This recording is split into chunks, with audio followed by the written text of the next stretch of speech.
Welcome to texture math. आज के session में हम पाइथन का एक और फंक्शन कवर करेंगे जो है EXP। EXP फंक्शन क्या काम आता है? जब भी हमारे को किसी नंबर का एक्सपोनेंशियल वैल्यू को कैलकुलेट करना है तो उस केस में हम EXP फंक्शन का यूज़ करेंगे।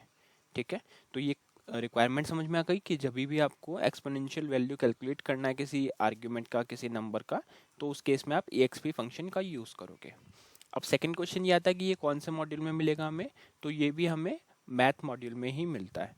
तो अगर आप यहाँ पे देखोगे मैंने फर्स्ट सिनेरियो के लिए इंपोर्ट मैथ किया है। अगर इसको मैं टॉप पे लेके जाऊँ तो मैं आपको इसको सबसे इनिशियल लाइन जो है वहाँ पे हम इसको रख देते हैं।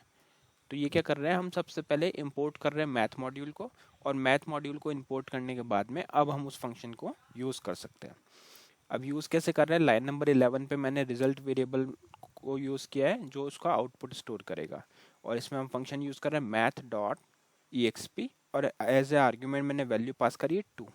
तो जब इस प्रोग्राम को ये वाला लाइन एग्जीक्यूट करेगा ये प्रोग्राम, तो उस टाइम पे हमारे पास क्या होगा, जो भी इसकी एक्सपोनेंशियल वैल्यू है वो स्टोर हो जाएगी इस रिजल्ट वेरिएबल में, और फिर हम उसको प्रिंट कर देंगे। ठीक है, तो इसको एक बार वेरीफाई करते हैं और फिर हम आगे वाले सिनेरियोस देखेंगे।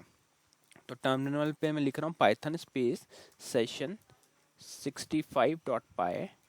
ठीक है, 65.py मेरे प्रोग्राम का नेम और एक्सटेंशन है, और मैंने यहाँ पे एंटर हिट कर दिया।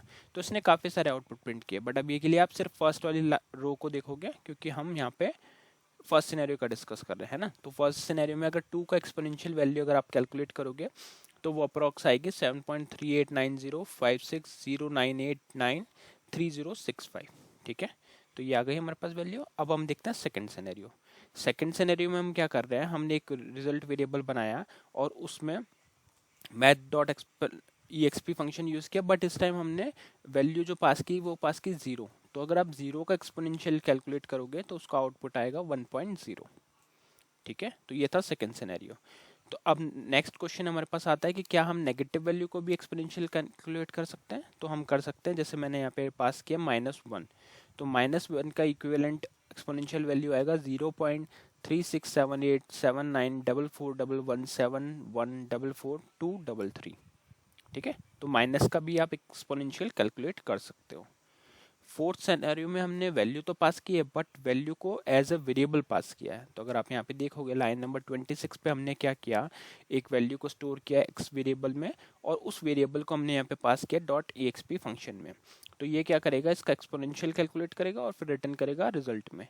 तो रिजल्ट में जो इसकी इक्विवेलेंट वैल्यू आ रही है वो आ रही है 20.0855369231876668। ठीक है, तो ये था फोर्थ सिनेरियो।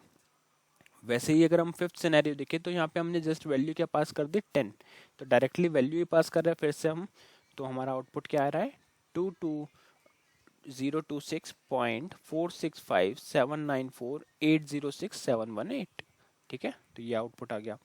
वैसे ही अब एक क्वेश्चन आता है कि क्या हम इनफाइनाइट पे भी ये ऑपरेशन परफॉर्म कर सकते हैं? तो चेक करते हैं। यहाँ पे हमने क्या किया, थोड़ा सा इसमें चेंज है। यहाँ पे एक फंक्शन और हम यूज़ कर रहे हैं फ्लोट, जो हम ऑलरेडी कवर कर चुके हैं ना। फ्लोट फंक्शन का हमने देखा था कि वो किसी भी वैल्यू को फ्लोट में कन्वर्ट करता है।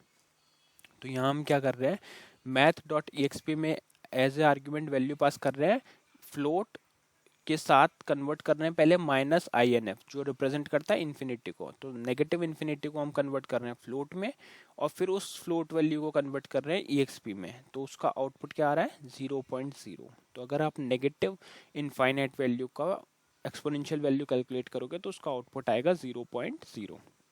वैसे ही अगर हम सेवंथ सिनेरियो देखें जहाँ पे सिर्फ हम पॉजिटिव इनफाइनाइट को पास कर रहे हैं, तो उसकी एक्सपोनेंशियल वैल्यू भी पॉजिटिव इनफाइनाइट ही आएगी।